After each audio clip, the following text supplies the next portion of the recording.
Hi guys, nice to see you again. This time we did some hamstring work. We're going to focus this time mainly on the quad side of things.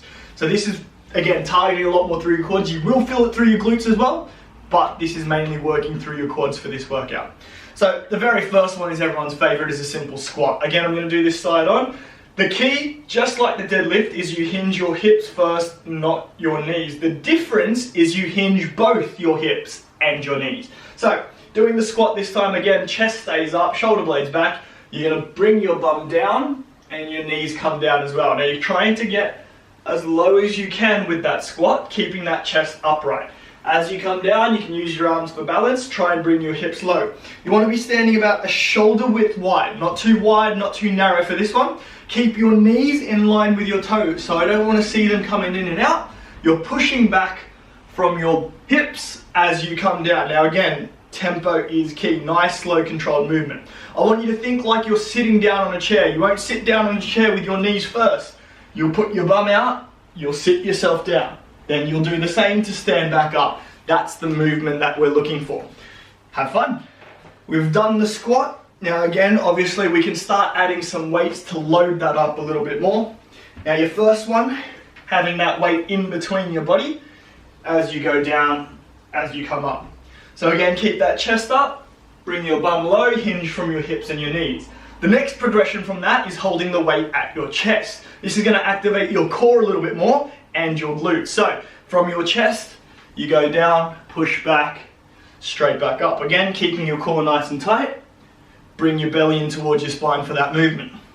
Nice little progression there for those squats. The next one is a front squat if you've got two weights holding it straight on each side.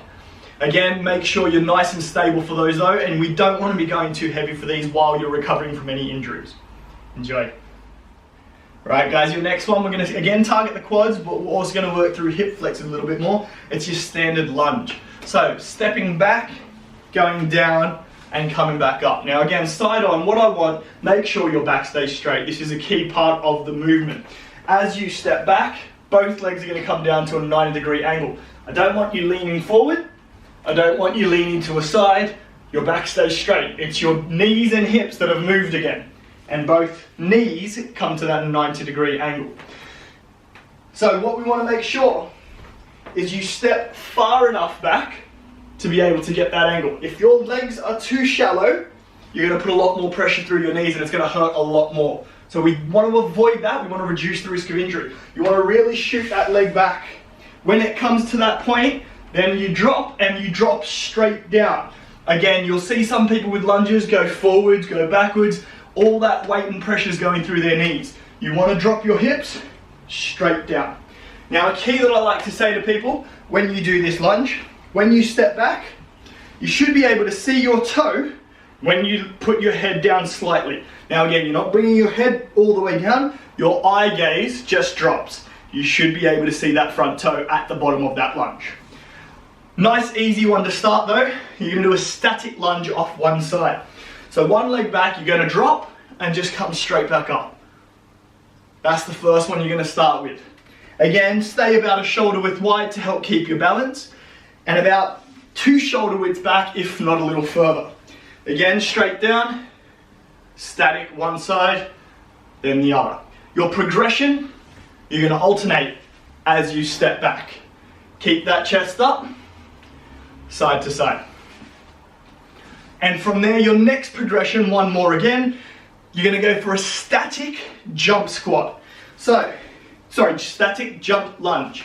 So, from one leg back, drop down and come just off the floor. Again, you'll do one side, then the other. Your last progression is an alternating jump. Up and down. Enjoy. Right guys, we've got another style of lunge for you today to work the quads in a slightly different way and engage the glutes in a slightly different way. This time you're going to do a speed skater lunge, or as an option, a curtsy lunge. So whichever you want to start with. Now, start with one foot goes behind, touch the floor as you come down. So you're bending down again through your hips and your knees. Your bum is the first thing to move backwards as you sit down, like you're doing a little curtsy.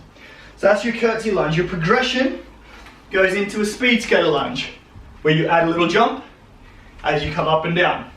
The last progression, don't let that back foot touch the floor. So keep it in the air and balanced as you go side to side. Now again, if you have any knee issues or recovery from injury, don't start with the jumps. Take the jumps out of it. Start with just the slow one. Take the impact out and just increase the strength and the range of motion. Enjoy. Hi guys, we're back again with another quad and glute workout for you, or quad and glute strengthening exercise rather. This one's also going to do your core at the same time. So you're going to just find a nice wall. I'm going to go for a nice wall sit. So sitting down into a squat, both your hips and knees, same thing, 90 degrees. Push your belly in towards the floor, in towards the wall behind you, and keep your core nice and tight. Again, your weight should be going straight down. Now, hold it for 15 to 20 seconds as a minimum, and each round try to beat it a little bit more. Slide back up, and have fun.